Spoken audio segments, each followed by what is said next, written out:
जय राधा माधव कुंज बिहारी।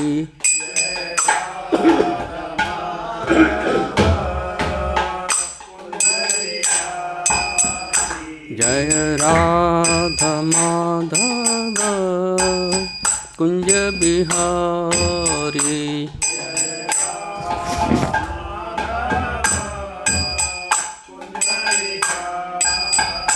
जय गोपीजन वल्लभ गिरिवरधारी।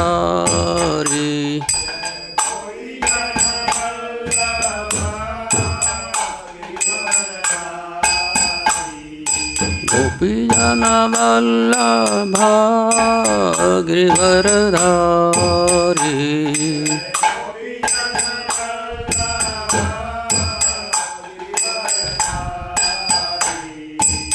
यशोदानंदन ब्रज जन रंजन।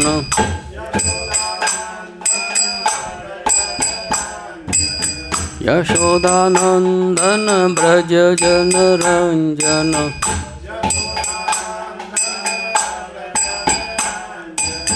यमुना तीरा वनचारी।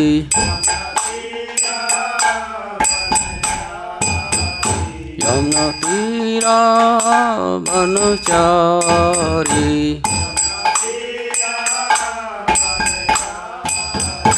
जय राधा माधव कुंज बिहारी।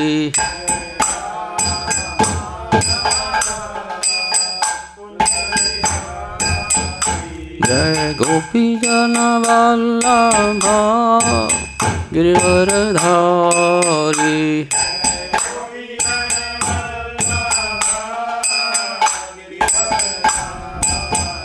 जय गोपीजन वल्लभ गिरिवरधारी।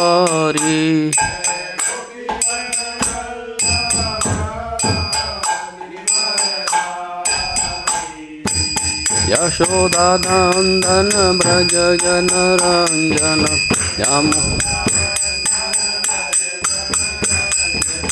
यमुना तीरा वनचारी।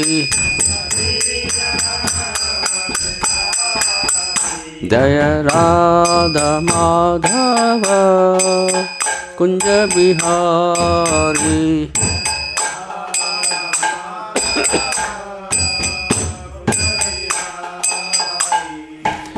नमो विष्णुपदाय कृष्णपृष्ठाय भूतले श्रीमते भक्ति वेदांत स्वामी नित्यानामिने।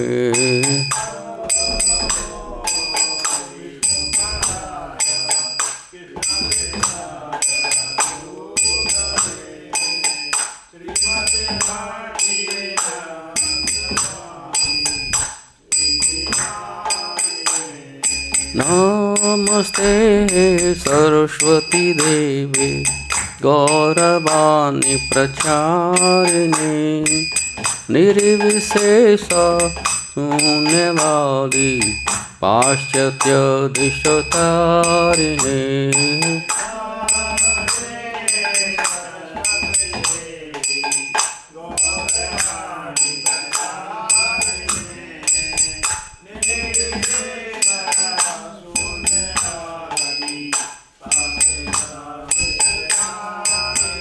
जय श्री कृष्ण चैतन्य प्रभु नित्यानंद। श्री अद्वैत गदाधर शिवसदि गौर भक्तवृंद।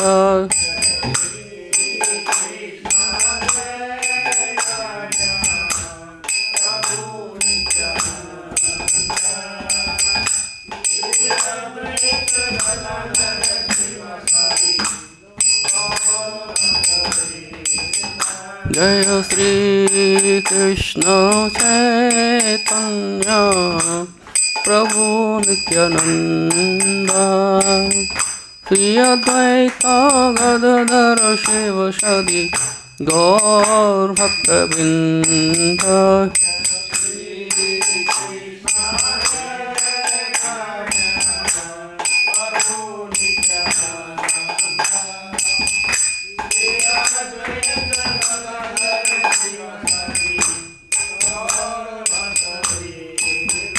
जय श्री कृष्ण चैतन्य प्रभु नित्यानंद श्री अद्वैत गदाधर शिवसदि गौर भक्तवृंद।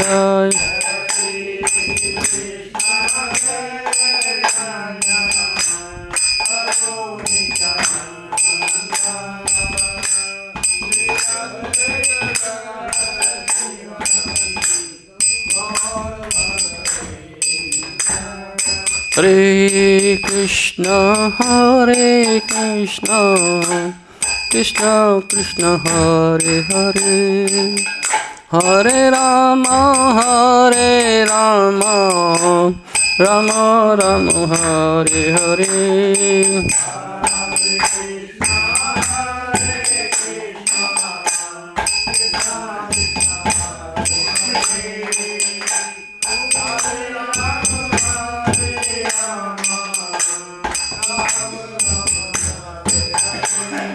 हरे कृष्ण कृष्ण कृष्ण हरे हरे, हरे राम राम राम हरे हरे।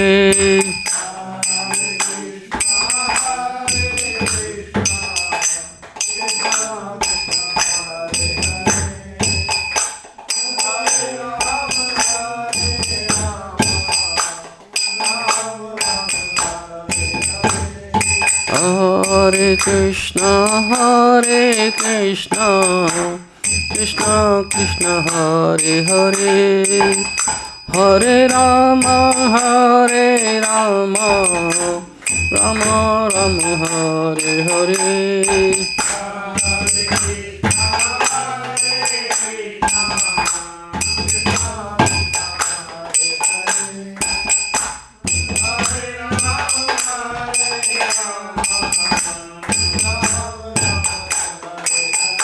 जय जय प्रभुपाद प्रभुपाद प्रभुपाद प्रभुपाद।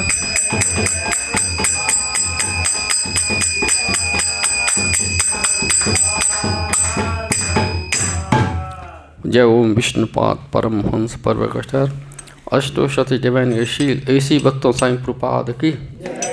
जय ओम विष्णुपाद परमहंस परवकटर अष्टोशती डिवाइन शील भक्त सिद्धांत सरस्वती महाराज की। अनंत कोट वैष्णव भक्तवृंद की। नामाचार्य ठाकुर की। प्रेम से कहो जय श्री कृष्ण चैतन्य प्रभु नित्यानंद श्री अद्वैत गदाधर शिवासादि गौर भक्तवृंद की। श्री श्री राधा कृष्ण गोपीनाथ श्याम को राधा कृष्ण गोवर्धन की। वृंदावन मथुरा धाम की, नवदीप मायापुर धाम की, गंगा मैया की, यमुना मैया की, तुलसी देवी की, भक्ति देवी की, भगवत गीता बुक डिस्ट्रीब्यूशन की, मैराथन मंथ की, निताई गौर प्रेमानंदे। All glories to assembled devotees, all glories to assembled devotees, all glories to assembled devotees, all glories to Sri Guru and Gauranga। हरे कृष्णा। आज हम भगवत गीता यथारूप अध्याय नंबर 3 है, 3 अध्याय नंबर 3 ही तो बोला है। और क्या बोला है? 3 बोला। और अध्याय का नाम है कर्मयोग। इसका अध्ययन करेंगे। तो श्लोक संख्या है इसका 13। तो मेरे पीछे दोहराइए। यज्ञ शिष्टाशिन संतो, बोलो। मुच्यन्ते सर्वकिल्वशः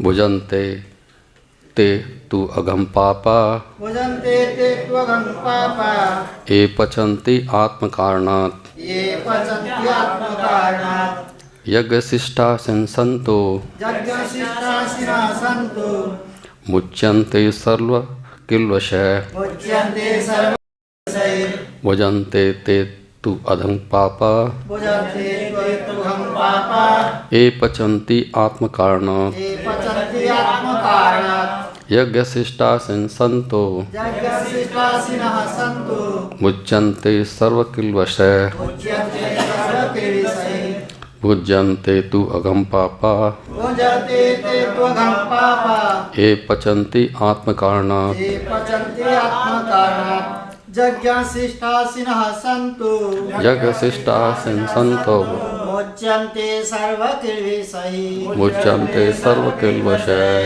भुञ्जते ते त्वघं पापा भुञ्जन्ते तु अघं पापा ये पचन्ति आत्मकारणात् ये पचन्ति आत्मकारणात् यज्ञशिष्टाशिनः सन्तो यज्ञशिष्टाशिनसन्तो मुच्यन्ते सर्वकिल्बिषैः मुच्यन्ते सर्वकिल्बिषैः भुञ्जन्ते त्वघं पापा भुञ्जन्ते तु अघं पापा ये पचन्ति आत्मकारणात् ये पचन्ति आत्मकारणात्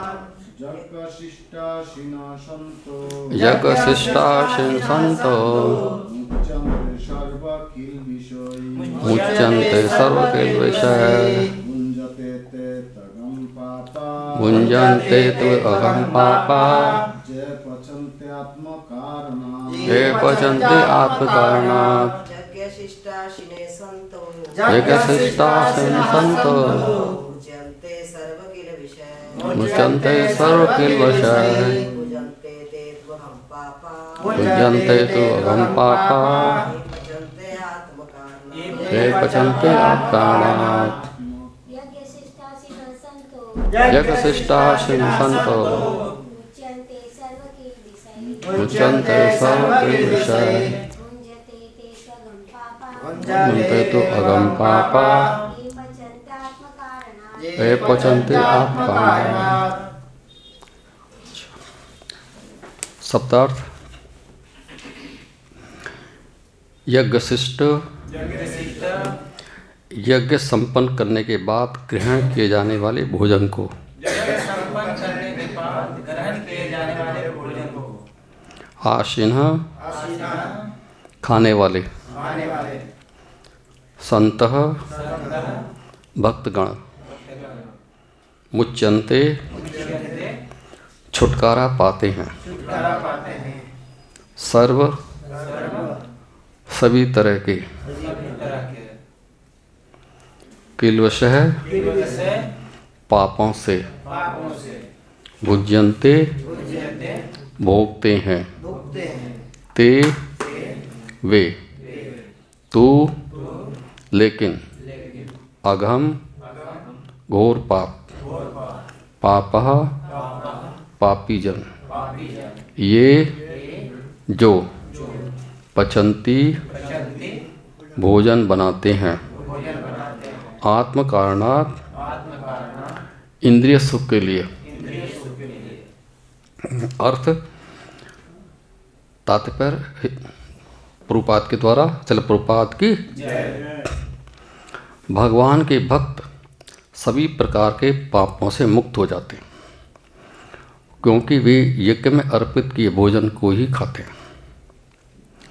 अन्य लोग जो अपने इंद्रिय सुख के लिए भोजन बनाते हैं वे निश्चित रूप से पाप खाते हैं। मेरे पीछे दोहराइए आप, भगवान के भक्त सभी प्रकार के पापों से मुक्त हो जाते हैं क्योंकि वे यज्ञ में अर्पित किए भोजन प्रसाद को ही खाते हैं। अन्य लोग जो अपने इंद्रिय सुख के लिए भोजन बनाते हैं वे निश्चित रूप से पाप खाते हैं।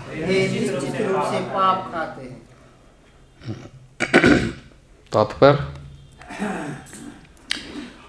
भगवत भक्तों या कृष्ण भावना भवित पुरुषों को संत कहा जाता है। तो आप लोग भी संत है ना? हाँ। फिर सदैव भगवत प्रेम में निमग्न रहते हैं। भगवत प्रेम का मतलब है भगवान के प्रेम में, भगवान कृष्ण के साथ प्रेम करते हैं वो, इसमें भी डूबे रहते हैं। उनको बाकी चीज़ के लिए, दुनियादारी के लिए या भौतिक चीज़ों में कोई पता ही नहीं होता उनको, वो इसी में डूबे रहते हैं खास से। या कई बार 2-4 भक्त आपस में बैठ जाते हैं तो आपस में डिस्कस करते हैं, वो इसी में जो है डूब जाते हैं खास से। जैसा कि ब्रह्म संहिता में 5.38 5.38 कहा गया है, प्रेमांजन छुरिता भक्त विरोचेन संत सदैव हृदयेषु विलोकयन्ति। संतगण श्री भगवान गोविंद समस्त आनंद के दाता या मुकुंद मुक्ति के दाता या कृष्ण सबों को आकृष्ट करने वाले पुरुष के प्रगाढ़ प्रेम में मग्न रहने के कारण कोई भी वस्तु परम पुरुष को अर्पित किए बिना ग्रहण नहीं करते।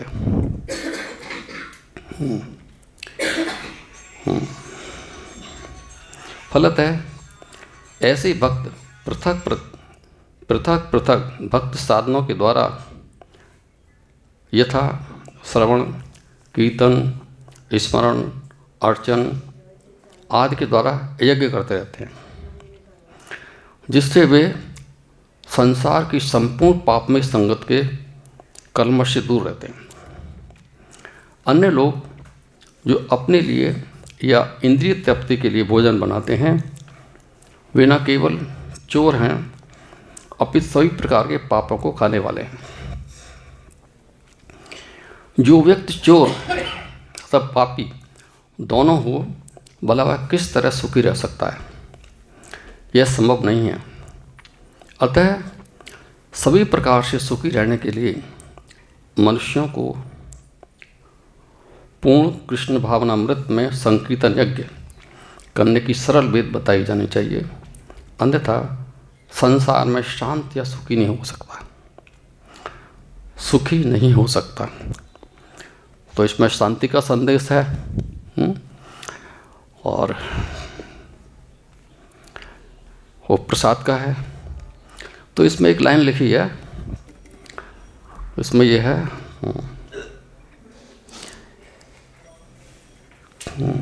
कि मग्न रहने के कारण कोई भी वस्तु परम पुरुष को अर्पित के बिना नहीं ग्रहण करते। ये भक्त हैं। तो इसमें अभी को कोई 5-6 साल पहले मैं एक क्लास अटेंड कर रहा था प्रभुपाद जी के बारे में। तो वो क्लास जो है कोई अमेरिका के कोई डिवोटी थे, इसी की वो आए हुए थे मतलब सुनाने के लिए कि कार्तिक के महीने में, इसको बोलते हैं प्रभुपाद लीला में। तो पहले जैसे आज की तरह जो प्रभुपाद लीला होती है वैसे नहीं होती, लोग अपने अपने एक्सपीरियंस को बताते थे, क्या एक्सपीरियंस है। तो ये जो प्रसाद है ये इतना मतलब कहने का मतलब स्ट्रांग होता है कि इसको एक बार खाने के बाद में ना मनुष्य के सारे पाप जो धुल जाते हैं और शुद्ध हो जाता है। और जब तक कोई शुद्ध नहीं होता तब तक भगवान की भक्ति में वो नहीं लगता खास। तो बता रहे थे वो कि उनका घर जो है वो 25 कमरों का था और उनकी उम्र थी कोई 15-16 साल की।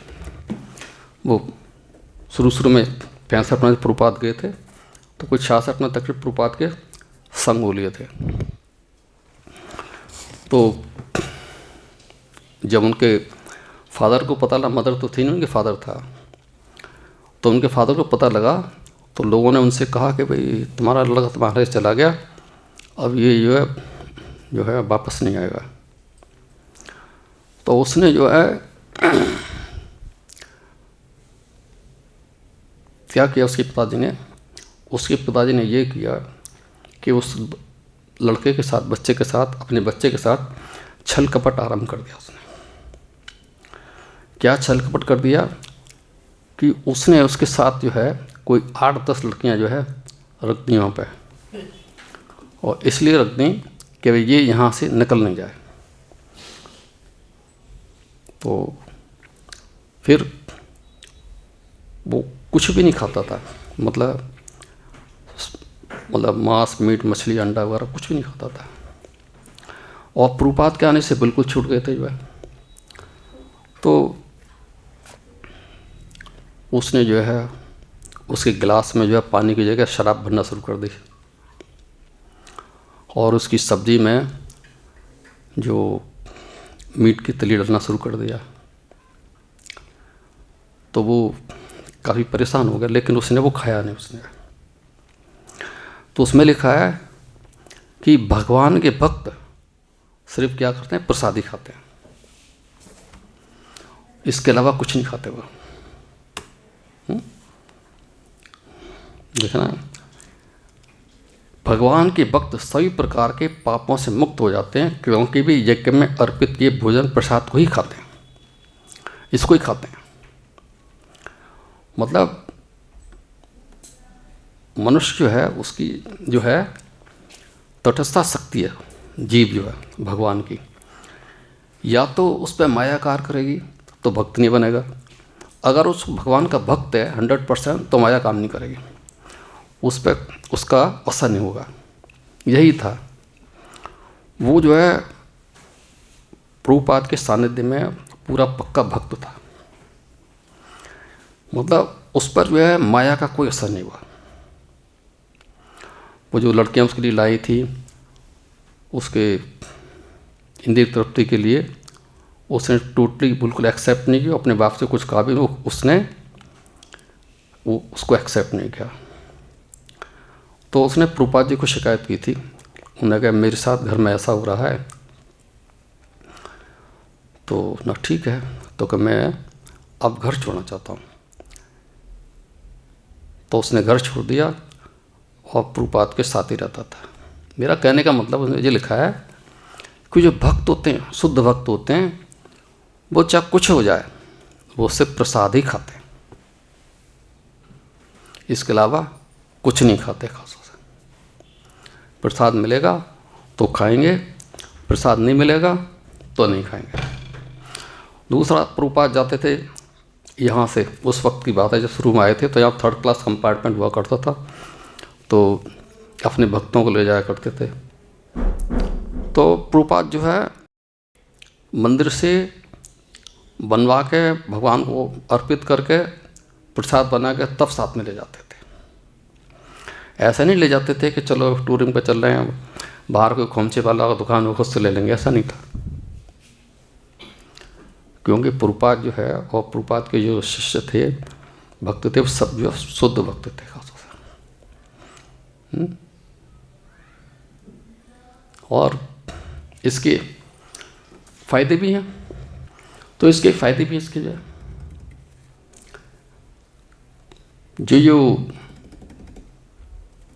हम जो भगवान को जो अर्पित करते हैं, ये भी एक तरह का यज्ञ होता है, यज्ञ शिष्ट। तो इससे होता क्या है, एक तो भौतिक बंधन से मुक्ति मिल जाती है ना, क्योंकि जब मनुष्यों के पाप धुल जाएंगे सारे इससे, तो क्या हो जाएगा, भौतिक बंधन से मुक्ति मिल जाएगी इससे। और यज्ञ में क्या होता है, इससे जो इसके खाने से क्या है, हम पवित्र हो जाते हैं, हमारा हृदय पवित्र हो जाता है।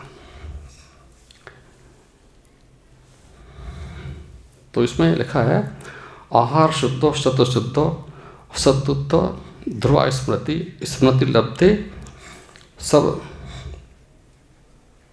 सर्वम पथिनाम विप्रमुच। यज्ञ से मनुष्य के खाद्य पदार्थ शुद्ध हो जाते हैं, और शुद्ध भोजन से मनुष्य जीवन शुद्ध हो जाता है। भोजन है ना, ये बहुत महत्वपूर्ण चीज़ है। जीवन शुद्ध होने से स्मृति के सूक्ष्म तंत्र शुद्ध होते हैं। ये स्मृति होती है ना, ये भी शुद्ध हो जाती है। क्यों होती है? ये सिर्फ जो है भगवान की बातों के ग्रहण करती है, फालतू बातों को ग्रहण नहीं करती, वो बाहर कर देती है। जीवन शुद्ध होने से स्मृति के सूक्ष्म तंत्र शुद्ध होते हैं और स्मृति तंतुओं के शुद्ध होने पर मनुष्य मुक्त मार्ग का चिंतन कर देता है। मुक्त मार्ग का चिंतन का मतलब क्या है? ये हरे कृष्णा कृष्णा कृष्णा हरे हरे, हरे राम राम राम, या भगवान कृष्ण के गुण रूप लीला इत्यादि का चिंतन करना। ये सब मिलाकर कृष्ण भावनामृत तक पहुंचाते हैं। कृष्ण का ये सब क्या करते हैं? हमारा जो गंतव्य है, गुरु वृंदावन धाम है, यहाँ तक पहुंचाते हैं मिलकर के। तो यही जो है आवश्यक है, ये जो है। और नारद जी के बारे में, नारद जी जो है वो, उनकी माँ जो है वो सेविका थी, दासी थी, जहाँ आश्रम में रहती थी, एक तरह से जस्ट समझो नौकरानी के लिए। तो वो आश्रम में जो है ऋषि लोग जो है, जो चतुर्मास होते हैं उसमें रुकने के लिए आते थे। तो उसमें जो नारद मुनि जो है वो जो कुछ कथा कहते थे, जो है उनसे वो ग्रहण करता था। और कई बार उन्होंने जो है उन संतों की परमिशन से, ऋषि हैं उनकी आज्ञा लेकर के उनका झूठन जो रह जाता था पत्तल में, वो भी खाया था।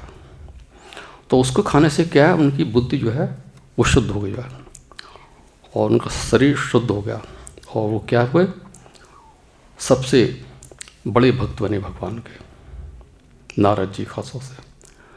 तो ये जो प्रसाद है ये बहुत इम्पोर्टेंट चीज़ है।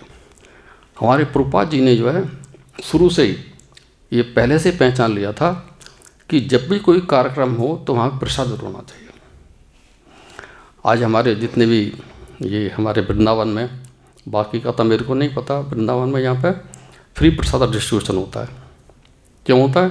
इसलिए होता है कि हमारे जो भक्त आते हैं, एटलीस्ट कम से कम जो प्रसाद नहीं ले सकते, वो उनको फ्री प्रसाद दिया जाता है।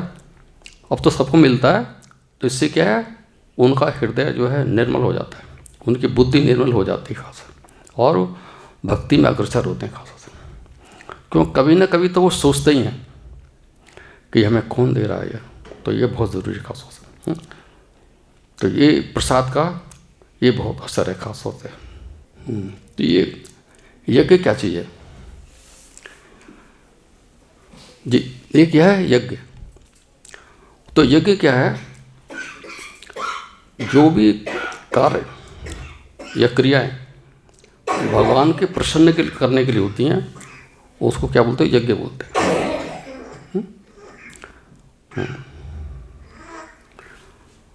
तो इसलिए जो कर्म जो है हमको करते हैं, करना चाहिए हमको, जो वो भगवान के जो है प्रसन्न करने के लिए होना चाहिए। इसीलिए जो हरे कृष्ण महामंत्र है उसको यज्ञ बोलता है। उसको क्या बोलते हैं? कीर्तन है। क्या बोलते हैं उसे? हरे कृष्णा कृष्णा कृष्णा हरे हरे, हरे राम। इसको संकीर्तन यज्ञ बोलते हैं इसको, क्योंकि इससे भगवान जो है प्रसन्न होते हैं। तो ये सारे यज्ञ जो के होते हैं भगवान विष्णु की प्रसन्नता के लिए। तो चाहे कोई यज्ञ संपन्न करे या प्रत्यक्ष भगवान विष्णु की सेवा करे, दोनों में से उसका प्रयोजन दोनों का एक ही होता है। तो ये जो है कृष्ण भावनामत यज्ञ है। तो हमारा जो वर्णाश्रम धर्म है, ब्राह्मण क्षत्रिय वैश्य शूद्र है, ये भी जो भगवान कृष्ण ने जो बनाया है, ये भी इसीलिए बनाया है कि मतलब यह है भगवान को प्रसन्न करने के लिए। तो हमको क्या करना चाहिए? भगवान कृष्ण की प्रसन्नता के लिए हमको कर्म करना चाहिए। तो अगर हम भगवान की प्रसन्नता के लिए हम कर्म नहीं करेंगे, या हम प्रसाद की जगह हम जो है कुछ ऐसे ही खा लेंगे जो है, तो उससे क्या होगा, इस संसार हमारे लिए बंधन का कारण बन जाएगा। बंधन होगा कि नहीं होगा? है? हाँ, क्योंकि अच्छे से तो बुरे कर्मों के फल होते हैं। कोई भी काम है, हम सकाम कर्म है, अच्छा है बुरा है, उसके सब फल होते हैं। उसके फल जो होते हैं अच्छे होते हैं बुरे होते हैं, तो उनको भुगतना पड़ता है उनको जो है। वो कृष्ण को प्रसन्न करने के लिए कृष्ण भावनान्वित होना होगा, और जब कोई ऐसा कर्म करता है तो वह मुक्त दशा को प्राप्त करता है। हमको भगवान के लिए संतुष्ट करने के लिए जो कर्म करते हैं उससे उसकी मुक्ति होती है उसके। जैसे कि आप जो है मंगल आरती, कौन कौन आता है इसमें जो है? हाँ, अब मंगल आरती आते हैं तो एक तपस्या है ये। हम किस लिए आते हैं? भगवान के दर्शन करने के लिए, भगवान की प्रसन्नता के लिए। क्या? तो जब आते हैं मॉर्निंग में भगवान की प्रसन्नता के लिए, तो ये सब क्या है? कृष्ण भावनान्वित कार्य है, कर्म है। इस कृष्णाभावित कर्म की वजह से क्या है, हम लोगों की जो मुक्ति है संसार से वो निश्चित है। जब हम सुबह उठ के आएंगे जल्दी, तो हम जो है 16 माला जप भी करेंगे कि नहीं करेंगे? अपने आप ही करेंगे ना। जब मंदिर में आए गए हैं तो जो मंगल आरती जो है बोली जाती है वो भगवान का गुणगान होता है, तो उसको हम गाएंगे। जब उसको गाएंगे तो हमारे पाप कहाँ जाएंगे? धुल जाएंगे। धुलेंगे नहीं धुलेंगे? हैं? और जब तुलसी आरती होती है तो हमारी भक्ति बढ़ती है। तो हमारे कार्य जो है हमें सुबह से लेकर शाम तक वही करना चाहिए जो शास्त्रों में लिखा हुआ है, भगवान ने निर्देश दिया हुआ है। हाँ, यह महान कर्म कौशल, यही कौशल है। तो प्रारंभ में जब कोई भक्त आता है यहाँ पर, उसको क्या की ज़रूरत है? उसको मार्गदर्शन की ज़रूरत है, गाइडेंस की ज़रूरत है उसको यार। तो गाइडेंस हमारे यहाँ प्रोवाइड होती है। हमारे यहाँ सुबह क्लास होती है नए भक्तों के लिए, उनको जो है उसका मार्गदर्शन किया जाता है कि किस तरह से आपको कृष्ण भावनान्वित बनना है। उनको किताबें देने के लिए उनको बोला जाता है कि किताबों से क्या होता है, भगवान की जो वाणी है उससे क्या उनको भगवान की संगति प्राप्त होती है। क्या होती है? जैसे भगवत गीता है, भगवत गीता को आप लोग पढ़ते हैं ना, तो जब तक भगवत गीता का पढ़ते हैं तो क्या करते हैं? भगवान की संगति। क्या कहते हैं? हाँ, ये जो अभी आज का श्लोक है ये किसने बोला? भगवान ने। तो भगवान ने बोला है, तो हम क्या है? भगवान की संगति में। क्या है? जब हम शुद्ध भक्ति संगति में हम मुक्त हो जाते हैं तो भगवान की संगति मुक्त नहीं हो सकते, जरूर होंगे जो है। ये बहुत अति आवश्यक है खासतौर से।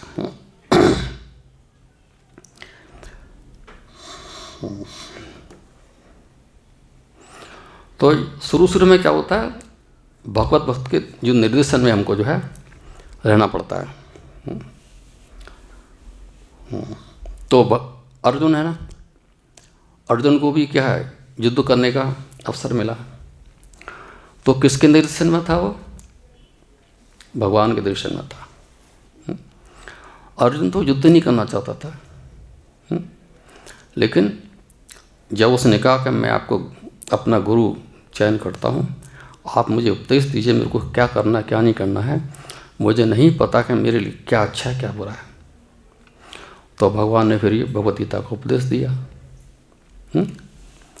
और उपदेश दिया तो क्या हुआ?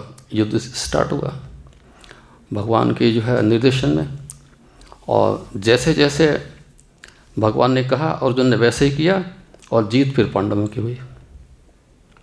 तो यही कार्य आपको अपने जीवन में उतारना है कि जो जो निर्देशन भगवान ने दिए हैं उसको अपने जीवन में उतारना है। जब उसको अपने जीवन में उतारेंगे तभी सफलता मिलेगी खास। लेकिन आप सुन लिया आपने और अपने जीवन में उसको नहीं उतारेंगे, हैं, जीवन में अपने नहीं अपनाएंगे तो उसका कोई फायदा नहीं। उसका जो भगवान के निर्देशन है उनको अपने जीवन में उतारना है खास। जैसे यही है अपने जीवन में कि हमको सिर्फ भगवान का प्रसाद खाना चाहिए, इसके अलावा कुछ नहीं खाना चाहिए। आपने सुन लिया लेकिन आपने नहीं खाया तो उससे कोई फायदा है? उससे कोई सिवाय नुकसान से क्या फायदा? नुकसान ही है, क्योंकि आप वो पाप खाएंगे फिर। और पाप खाने से क्या है, आपको जीवन में सफलता नहीं मिलेगी आपको, है ना। ये जो है बहुत जरूरी है। तो हमको क्या करना है कि जो हम प्रसाद के अतिरिक्त हम जो कुछ खाते हैं तो इसका मतलब वो हमारी इंद्रिय तृप्ति के लिए, इंद्रिय तृप्ति के लिए हमको कुछ भी नहीं करना है। ये संदेश है, इंद्रिय तृप्ति के लिए कुछ भी नहीं करना है। हमें सिर्फ जो भी कर्म करना है वो भगवान कृष्ण की प्रसन्नता के लिए करना चाहिए। और इससे क्या होगा, कर्म बंधन से बचा जा सकता है, अपितु इससे मनुष्य को क्रमशः भगवान की प्रेम भक्ति प्राप्त हो सकती है। दोनों काम, एक तो कर्म बंधन से मुक्त हो जाएगा और जब बंधन से मुक्त होगा तो क्या होगा, भगवान की भक्ति मिलेगी। दोनों तरह से है। और भगवंत इसको भवबंधन से, भौतिक बंधन से मुक्ति होगी तो कहाँ जाएगा आपका रास्ता जो है, गोलोक वृंदावन धाम में। तो ये जो है आपको ध्यान रखना। तो वैसे भी ये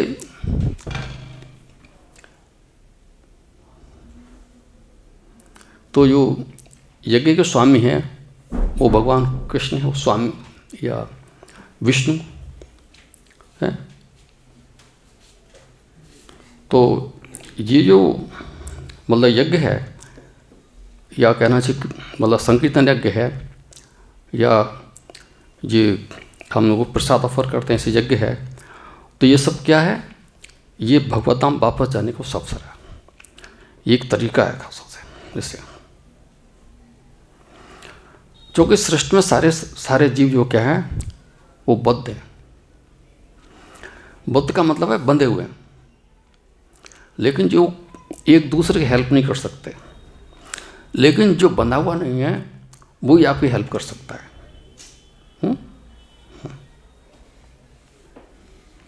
ऐसा क्यों है?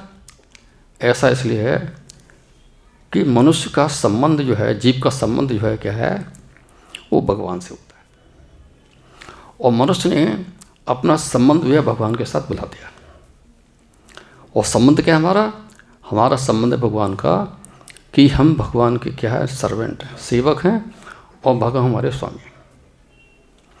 यही बुला दे। बहुत छोटी सी चीज़ है, बड़े जरा सी चीज़ें हैं और बड़ी काम आने वाली थी, भुला दिया उसने। तो ये शाश्वत संबंध जो है इससे कैसे मेंटेन करेंगे? भक्तों की संगति में, भगवान की संगति में। जैसे मैंने कहा, अगर भगवद गीता पढ़ते हैं आप तो उसमें क्या है, भगवान की संगति है। आप जो कृष्ण की किताब है वो पढ़ते हैं तो भगवान के सानिध्य में आप जाए। भागवतम की क्लासेस अटेंड करते हैं तो इसका मतलब आप भगवान के साथ हैं, आपका वो भगवान का सानिध्य है। भगवान का सानिध्य होने से क्या होता है, आपको इम्यूनिटी आ जाती है। इम्यूनिटी का मतलब जैसे कहीं कोई एपिडेमिक फैलता है ना, तो उसमें लोग टीका लगाते हैं, जैसे तो उसमें टीका लगाते हैं, उसको फिर बुखार नहीं आता, जो कुछ है ना, ऐसा ही है ना। तो एक तरह से ये जो क्या है, इम्यूनिटी है भक्तों का साथ। तो जो ये भगवद गीता भागवतम जो क्लासेस अटेंड करते हैं उनको ऐसी इम्यूनिटी आती है कि मतलब उन पर जो है भौतिक जो कार्य का या भौतिक मतलब कांटेक्ट का कोई फर्क नहीं पड़ता, कोई फर्क नहीं पड़ता। ये बहुत इंपॉर्टेंट चीज़ है खासतौर से। माया का कोई असर नहीं पड़ता। मतलब अगर आपके पास संगति है, संगति का मतलब भक्तों का संग है, तो भक्तों का संग है तो आप कभी भी जो है अभक्तों का संग नहीं करेंगे, उस संगत को त्याग देंगे उसको, अभक्तों का संग। ये भी सही है कि असत्संग त्याग, असत्संग त्याग का मतलब यह है, यही आचार वैष्णव आचार, तभी आप जो है आगे बढ़ सकते हैं। वो उसमें त्यागने की जरूरत नहीं है।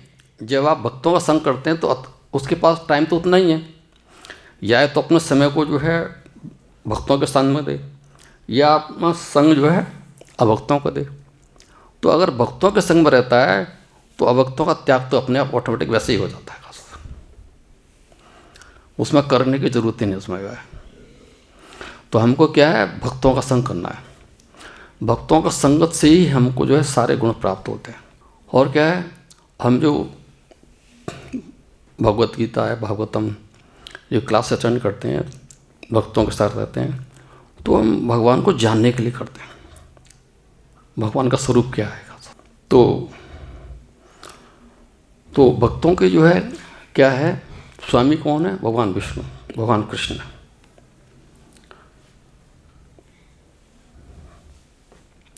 तो भगवान कृष्ण जो क्या है, हर एक के त्राता है। त्राता मतलब दुख हरता। भगवान ने इस भौतिक जगत को इसलिए रचा कि बद्ध जीव यह सीख सके कि वे विष्णु को प्रसन्न के लिए किस प्रकार यज्ञ करें। इसको जो सृष्टि को रचा है, ये हम लोगों के कल्याण के लिए रचा है, जिससे कि हम लोग जो है यहाँ पर भक्ति करके, भगवान को प्रसन्न करके, यज्ञ करके जो है हम जो इस भौतिक सृष्टि से दूर चले जाएं और गोलोक वृंदावन को प्राप्त करें। ऐसा ये भगवान की इच्छा है खास तौर से। ये भगवान की इच्छा ये नहीं कि हम यहीं बने रहें। भगवान की सच्ची जो सृष्टि का जो किया है वो इसलिए रची सृष्टि कि हमारे लोगों को कल्याण हो खास तौर से, पर हम लोग कोशिश नहीं करते।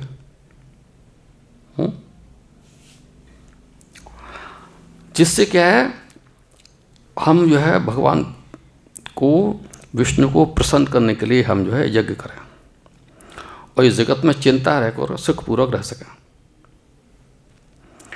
कोई जब भगवान के लिए हम सृष्टि करेंगे, भगवान के लिए हम जो भक्ति करेंगे या उसके यज्ञ करेंगे, तो मतलब भगवान प्रसन्न होंगे। तो भगवान प्रसन्न होंगे तो इसका मतलब हम भगवान के शरणागत हैं, और भगवान के शरणागत हैं तो भगवान जो क्या है, अपने शरणागतों की रक्षा करते हैं। जो कुछ है उसकी रक्षा करते हैं, और जो कुछ नहीं है वो खुद मतलब अरेंज करते हैं। तो इसलिए कि आदमी सुखपूर्ण रहने के लिए ये यज्ञ का स्थापना किया गया है। यज्ञ से बुद्धिजीव क्रम से कृष्ण भवन होते हैं। इसी से आजकल प्रसाद डिस्ट्रीब्यूशन होता है। इससे क्या होता है कि हमारा एम है कि सभी लोग जो कृष्ण भवन अवैध हों और सभी प्रकार के देवतुल्य बनते हैं। देवतुल्य मतलब देवतुल्य, देवताओं के तुल्य। क्योंकि जब हम भक्ति करते हैं तो भक्ति करते हैं तो हमें वो देवी और एक आश्री इसमें चैप्टर है, तो हमें देवी गुण आ जाते हैं। क्या जाते हैं? हाँ। तो ऐसा नहीं कि हमको जो अलग से कोई एफर्ट्स करना पड़ेगा, वो 26 तरह के देवी गुण होते हैं सीमित उनको करने का नहीं। जब हम भक्ति करते हैं तो हमारे अंदर जो है देवी गुण जो है अपने आप ही ऑटोमेटिक आ जाते हैं। हाँ। तो ये यज्ञ जो है बहुत महत्वपूर्ण। तो कलयुग में यज्ञ है संकीर्तन यज्ञ, भगवान के नाम का कीर्तन। हरे कृष्णा कृष्णा कृष्णा हरे हरे, हरे राम राम। यही इसका विधान है यज्ञ का।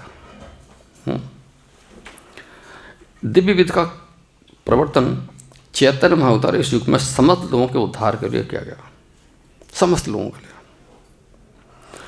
उन्होंने ये कीर्तन जो शुरू किया वो किसके लिए किया? बद्ध जीवों के लिए, अपने लिए नहीं किया। अपने लिए किया, लोगों के लिया, जिससे लोगों का कल्याण, लोग जो मुक्त हों खासों से। इस संसार में जो परेशानी है, क्या परेशानी है? आदमी को सुबह उठ करके, जो भक्त नहीं है वो सुबह उठ करके उसको सिर्फ कमाने की चिंता होती है। वो 1 घंटे में पहुंचेगा, थक जाएगा, तो वहाँ जाकर फिर जो है अपना काम में लग जाएगा, और शाम को फिर जो है 7-8 बजे जो घर पहुंचेगा तो थक जाएगा और खाना पीना खा के खट सो जाएगा। ये करिए फिर शुरू हो जाएगी, उसका यही काम है। क्यों कि ये भौतिक जो है संसार जो है ऐसा ही है, यहाँ का वातावरण ऐसा ही है यहाँ पर। लेकिन भक्त क्या करता है? भक्त को इसको चिंता नहीं है, वो सवेरे पहले उठेगा, वो भगवान के लिए उठेगा और बोलेगा अपने गुरु महाराज का नाम, गुरु महाराज का मंत्र बोलेगा, नमो विष्णुपदाय कृष्ण पृष्ठा बोले भक्ति वेदांत सुन मुझसे प्रश्न, जय श्री कृष्ण चैतन्य प्रभु नित्यानंद अद्वैत वासुदेव गौर, है ना, बोलते हैं। श्री श्री कृष्ण राम की, श्री श्री राधा श्याम देव, श्री श्री गौर नेताए की जय, हाँ ऐसा है ना।